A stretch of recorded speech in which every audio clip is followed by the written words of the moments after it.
Carlos Salinas y Ernesto Zedillo fueron protagonistas, cada quien desde su sexenio, de la crisis de 1994.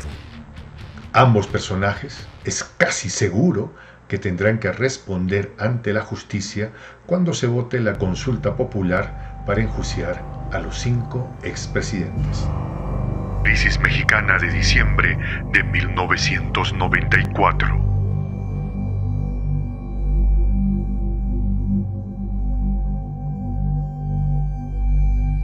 México, en cuestión de horas, vio cómo sus reservas se evaporaron y de ser el ejemplo neoliberal pasó a ver cómo se quebraba su economía contrayendo una deuda de magnitud histórica.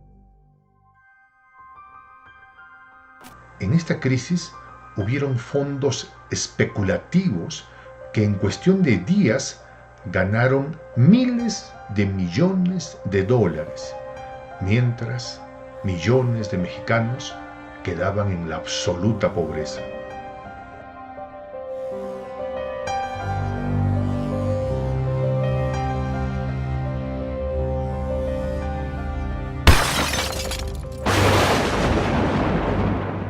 Teoría: banda criminal de los tecnócratas.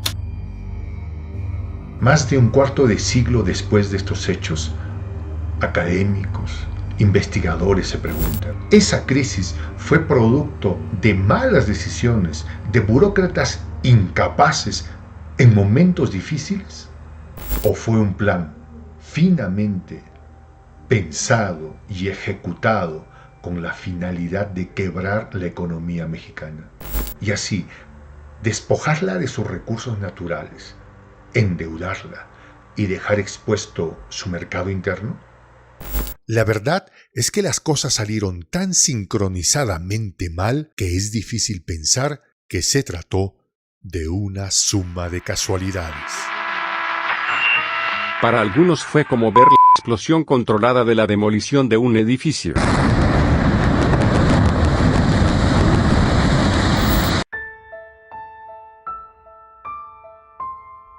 La banda criminal de los tecnócratas habría estado conformada por jóvenes cuadros políticos del PRI, que en las décadas de los 70 y 80 fueron becados a universidades estadounidenses. La teoría que aquí presentamos es la existencia de una organización criminal con altos conocimientos técnicos financieros, que infiltró el aparato estatal mexicano desde el ya corrupto gobierno de Miguel de la Madrid, y que desde esa posición detonó la economía desde dentro.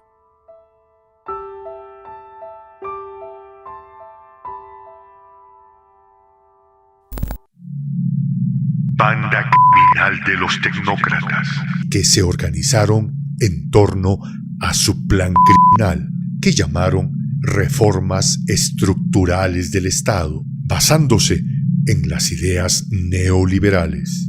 Su primer logro habría sido que Miguel de la Madrid designara a uno de sus miembros como su sucesor, Carlos Salinas de Gortari, el mismo que llegó al poder a través de un escandaloso fraude perpetrado en 1988.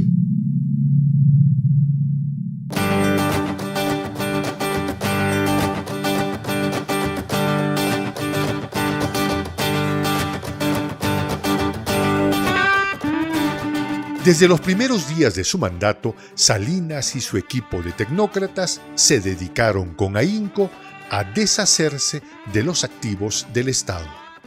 Desde la Revolución, el Estado mexicano tenía una política nacionalista y estatista que la había dotado de una paquidérmica gama de empresas públicas con una administración ineficiente y corrupta. Sobre todo en las últimas décadas, el partido gobernante siempre era el mismo, el PRI.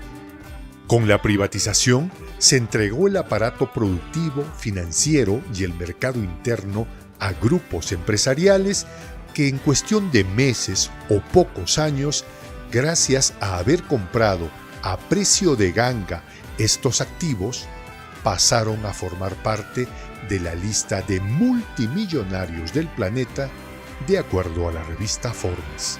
Los tecnócratas habían dado su primer golpe. Miles de millones de dólares habían sido drenados del Estado mexicano ante los ojos de la ciudadanía que no protestó. Para conseguir ello, Salinas creó un programa llamado Solidaridad, con la que llevó a cabo una campaña populista de gasto público.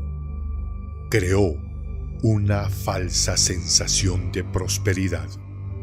Nunca, pero nunca se investigó los vínculos entre los tecnócratas y los nuevos propietarios de estas empresas privatizadas. Pero muchos de ellos terminaron trabajando como directivos de las empresas que ellos mismos privatizaron y con signos exteriores de riqueza incompatibles con el sueldo de un empleado público. Pero pese a tan organizado esfuerzo, la banda de los tecnócratas no privatizó Pemex, la empresa pública que controla la riqueza petrolera mexicana. La opinión pública no lo hubiera permitido, ya que pese a su mala administración, era una empresa rentable y fuente de divisas. Pemex había sido nacionalizada por el legendario presidente Lázaro Cárdenas en tiempos de la Segunda Guerra Mundial, enfrentándose para ello a los intereses estadounidenses y al mismísimo presidente Roosevelt. Pemex era, pues, la joya de la corona. Los tecnócratas habían despojado de activos tangibles al Estado mexicano, dejándolo de esa manera inerme ante cualquier crisis que se presentara. Es decir, México no tenía nada que vender si es que se presentaba una crisis. Y la crisis no tardó en llegar.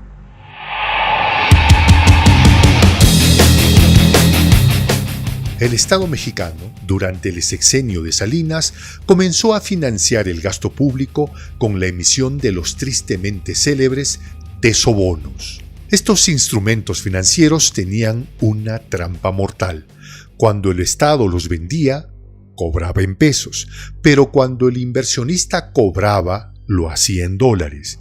Y lo peor de todo es que eran a corto vencimiento, es decir, el Estado mexicano estaba obligado a pagar por ellos en el momento en el que se los cobraban. Un verdadero sistema de bomba de relojería con el que Salinas y los tecnócratas habían minado la economía mexicana. Este tipo de inversiones son conocidos como los capitales golondrinos, ya que llegan a un país cuando los intereses son altos, pero se van cuando los intereses ya no son apetecibles. Esta característica los hace meramente especulativos, porque nunca desarrollan la economía de un país. Prueba de ello es que la balanza comercial mexicana siempre estuvo en negativo. Es decir, lo que se producía siempre era menor de lo que se compraba. La fórmula perfecta para el desastre. La mayoría de estos fondos especulativos eran de origen estadounidense. La población estaba ajena a esta conspiración. Se vivía en la fantasía de que México había pasado a ser parte del primer mundo. Está demostrado que Salinas nunca quiso que el sinceramiento de las cifras se hiciera en su sexenio, para que no afectara su imagen pública.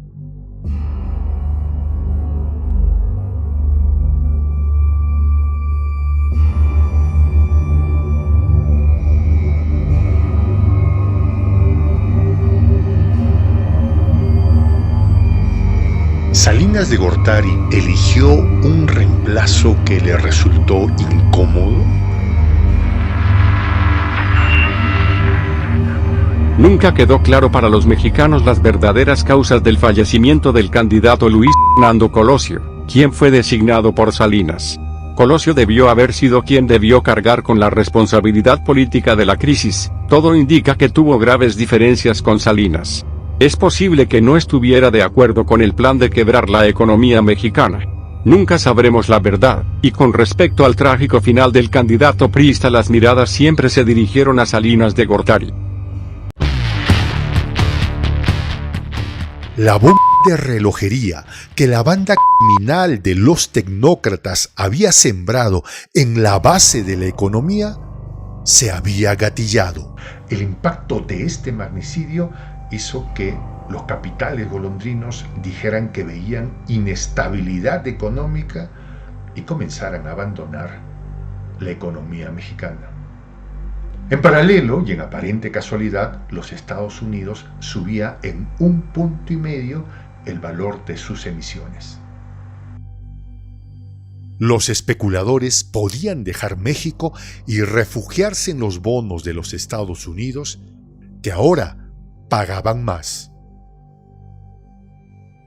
Comenzó la sangría.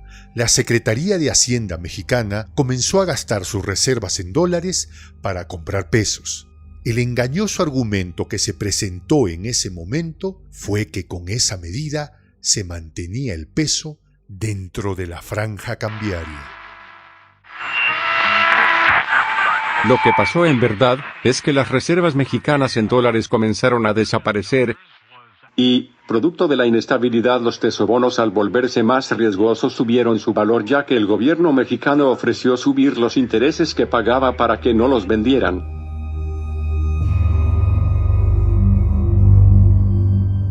Mientras tanto, Salinas designaba al nuevo sucesor de Colosio, el también priista Ernesto Zedillo Ponce de León, la otra pieza clave de los tecnócratas, quien no tuvo ningún problema para ganar con el apoyo de Salinas.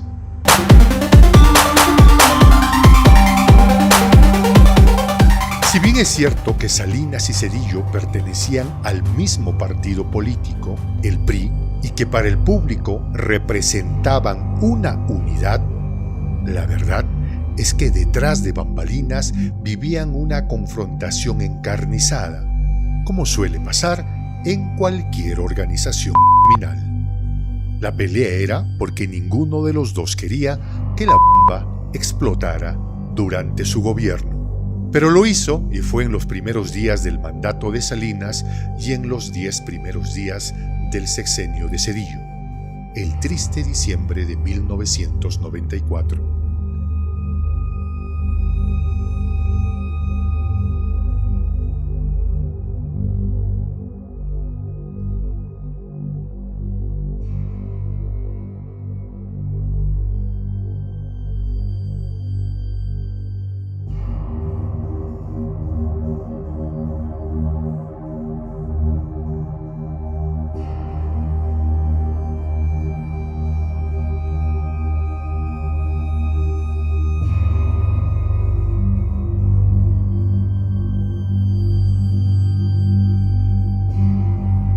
Las reservas internacionales en dólares literalmente se habían acabado. El Estado mexicano no tenía dinero para pagar a los tenedores de la deuda.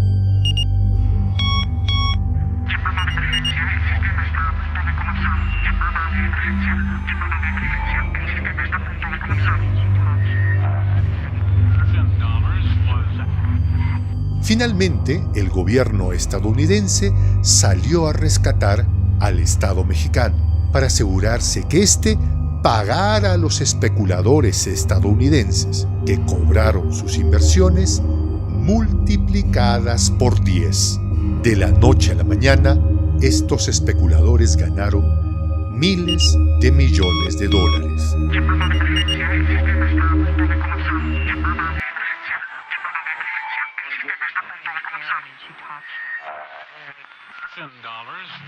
De la noche a la mañana, estos especuladores habían ganado miles de millones de dólares. El rescate llegó a la astronómica cifra de 51,000 millones de dólares, además con altísimos intereses. La excusa fue para que paguen rápido. Para que paguen rápido.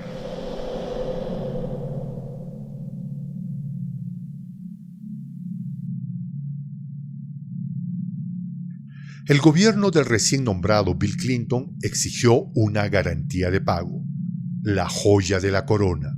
Mientras no se pagara el total del empréstito, todo el dinero que ingresara a las cuentas de Pemex, la empresa petrolera mexicana, estaría bajo el control de las autoridades estadounidenses, que solo la liberarían si es que México se mantenía al día en sus pagos. Como dijimos, en cuestión de horas, los especuladores habían multiplicado sus inversiones por 10, mientras que los mexicanos perdieron sus empleos, no pudieron pagar las deudas que tenían con los bancos por los que fueron desahuciados, perdieron sus casas.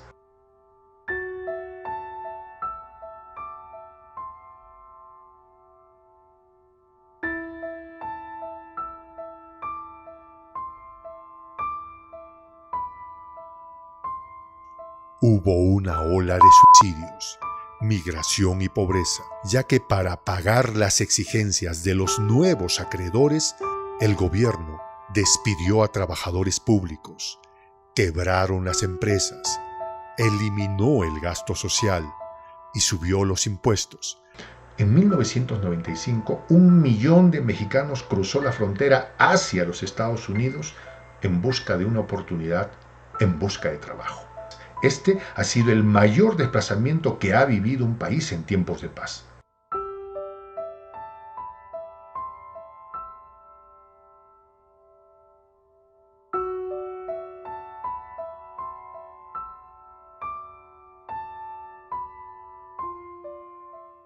En paralelo a estos hechos, el sistema financiero colapsaba porque los bancos no podían cobrar los préstamos otorgados.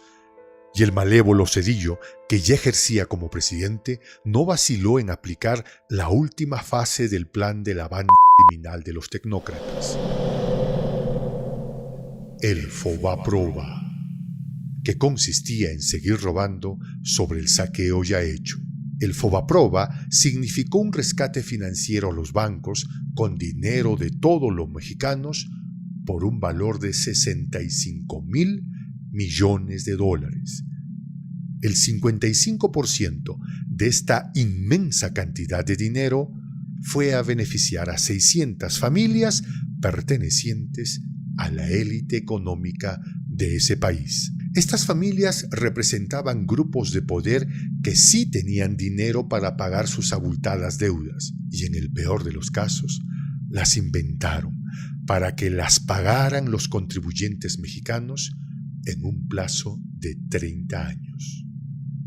En resumen, México quedó despojado de sus bienes tangibles, cuya privatización hizo que surgieran 24 multimillonarios mexicanos que ingresaron a la lista Forbes. México se endeudó con $51,000 millones con el Departamento del Tesoro de los Estados Unidos, el Fondo Monetario Internacional y otras instituciones, quedando como garantía la renta petrolera de Pemex.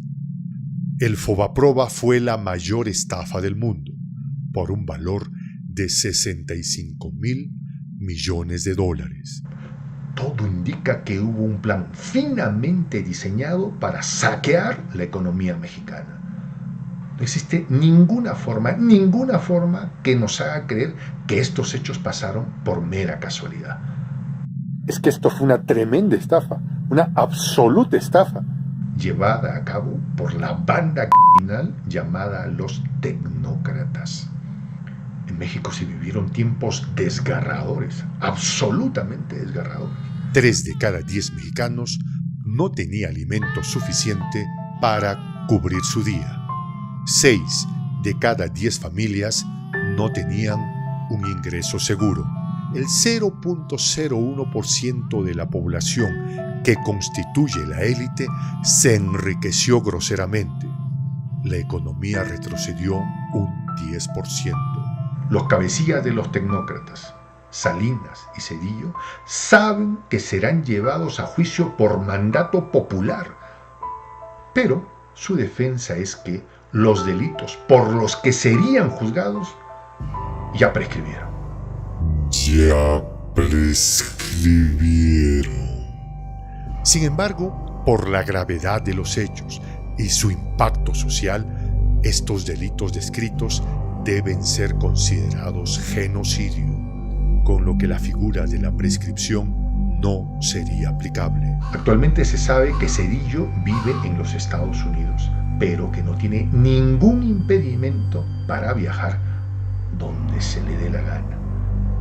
Mientras tanto, Carlos Salinas de Gortari ha fijado su residencia hace mucho tiempo ya en Dublín, Irlanda, país que curiosamente no tiene tratado de extradición con México.